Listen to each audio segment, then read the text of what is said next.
ribuan tahun dengan sesuatu keabadian, kekal abadi selama-lamanya? Tidak bisa. Kalau dikatakan kepada penduduk surga bahwa kalian tinggal di surga ini sebanyak jumlah pasir di pantai, maka niscaya mereka akan merasa kekurangan dan semacam. Kalau seandainya dikatakan kepada penduduk neraka, kalian tinggal di neraka ini sejumlah bilangan kerikil di atas permukaan bumi ini, mereka mengatakan mereka akan bahagia, ada sedikit rasa kebahagiaan. Akan tapi mereka ditentukan dan ditakdirkan untuk abadi, khalidina fiha, khalidan mukhalladan fiha, kekal abadi. Apakah kita bisa membandingkan sesuatu yang berbilang dengan sesuatu yang tidak terbilang? Sesuatu yang ada penghabisan dan pengakhirannya dengan sesuatu yang tidak ada penghabisan sama sekali dan tidak ada ujungnya. Itulah perbandingan antara dunia dengan akhirat. Atardawna ya Umar anna lahumud dunya wa lana al-akhirah. Tidak. Ini pelajaran yang sangat penting. Oleh sebab itu Allah Subhanahu wa taala memalingkan hati seorang mukmin muslim agar mendapatkan harap atau agar mencamkan di dalam hatinya yang lebih tinggi dari kehidupan dunia. Apa itu? Akhirat. Kemudian Allah mengatakan waman aradal akhirata, dan barang siapa yang menginginkan akhirat, wasa'alaha sa'yaha, tidak hanya sebatas angan-angan, tidak hanya sebatas keinginan begitu, akan tapi dia berusaha untuk mendapatkan akhirat tersebut. Wa huwa mu'min, dan dia beriman, fa ulaika kana sa'yuhum mashkura. Di saat itulah usaha mereka akan dipuji dan disanjung oleh Allah Subhanahu wa taala. 3 syarat agar mendapatkan akhirat. Pertama, punya keinginan untuk mendapatkan akhirat. Yang kedua, berusaha. Dan yang ketiga, harus mempunyai standar asal iman. 3 syarat.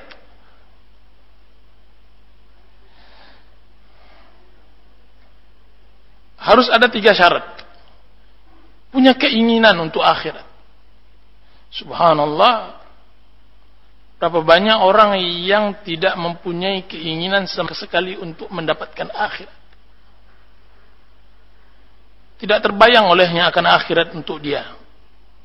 Kehidupannya adalah kehidupan dunia saja.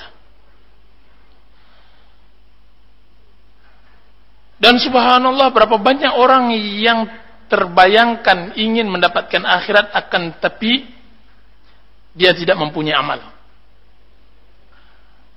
Dan yang luar biasa lagi, berapa banyak orang yang beramal dan menginginkan akhirat, akan tapi dia tidak mempunyai akar keimanan. Semuanya sia-sia. 3 syarat ini mutlak. Oleh sebab itu kita meminta kepada Allah Subhanahu wa taala agar diilhami 2 kekuatan yang sangat luar biasa setelah ditanamkan keimanan dan akidah yang benar, yaitu kekuatan ilmu dan kekuatan amal. Keinginan kepada akhirat dialah kekuatan ilmu. Bisa berusaha kepada akhirat dialah kekuatan amal. Itu yang disebut oleh Ibnu Qayyim rahimahullah al-quwwatul ilmiyah wal quwwatul amaliyah, yang tidak dimiliki oleh umat-umat sebelum kita. Orang Yahudi, mereka diberikan kekuatan ilmu, tidak diberikan kekuatan amal. Orang Nasrani diberikan kekuatan amal, tidak diberikan kekuatan ilmu. Sehingga seorang muslim setiap kali salat berlindung dari 2 permasalahan ini. Ghairil maghdubi alaihim waladdallin. Jangan jadikan kami orang Yahudi dan jangan jadikan Nasrani.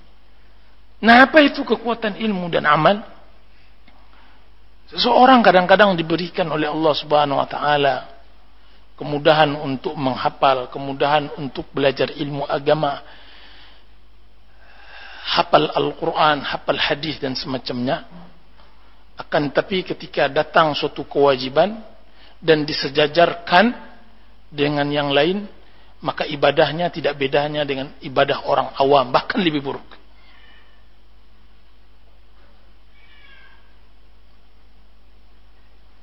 Sebaliknya, seseorang yang diberikan kemudahan oleh Allah Subhanahu wa taala akan puasa, akan salat, akan zikir, tasbih dan semacamnya.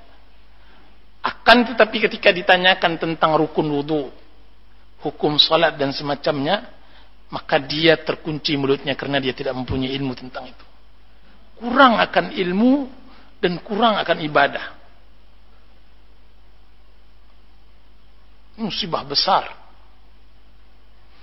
Oleh sebab itu Ibnu Jauzi rahimahullah mengatakan di dalam kitab suratnya kepada anaknya Abdurrahman, dia mengatakan, wahai anakku, setelah ayah menyelesaikan kitab Al-Muntazam, kitab besar yang beliau karang tentang masalah sejarah mulai zaman Nabi Adam sampai zaman beliau, ayah telah membuka lembaran semua perjalanan salaf setelah sahabat Rasulullah SAW, dan ayah tidak menemukan orang-orang yang sempurna, dia buka kurung, sempurna di dalam kekuatan ilmu dan amal kecuali 4 orang.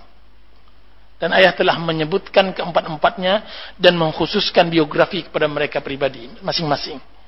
Pertama, Imam Ahmad, dan yang kedua Hasanul Basri, yang ketiga Sufyanus Tsauri, dan yang keempat Sa'id bin Musayyab.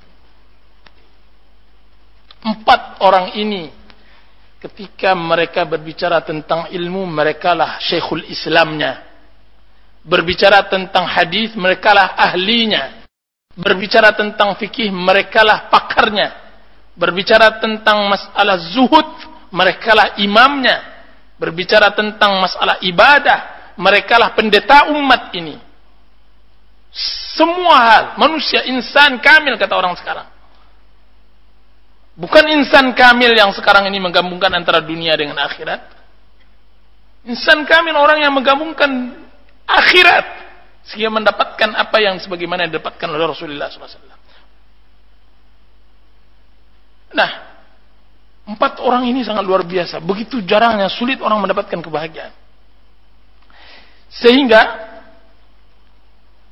kita katakan, sering saya sampaikan di pengajian saya,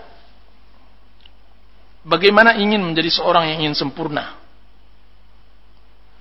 dan ingin mendapatkan semua pintu dari pintu surga. Pintu surga banyak sekali. Ada namanya Rayyan, orang yang membiasakan untuk puasa. Ada namanya pintu salat, orang yang biasa salat. Ada namanya pintu zikir, orang yang biasakan dengan zikir. Dan semua pintu mempunyai orang-orang khusus yang akan masuk. Dan jarang sekali orang bisa dipanggil dari semua pintu. Karena mereka bukanlah manusia sempurna. Nah, kalau seandainya ingin sempurna, bayangkan apa yang diinginkan oleh seorang ulama setingkat level Ibnu Jauzi rahimahullah ta'ala. Ibnu Jauzi, dia mengatakan pada sebuah pengajiannya, jika seandainya beban yang saya pikul ini dipikulkan kepada gunung, niscaya gunung akan meledak. Dia bilang begitu.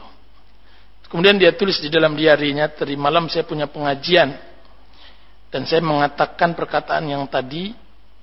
Mungkin orang menyangka bahwa saya ditimpakan suatu penyakit yang luar biasa yang tidak saya sebutkan kepada orang lain. Padahal tidak, alhamdulillah saya diberikan kesehatan yang sangat luar biasa.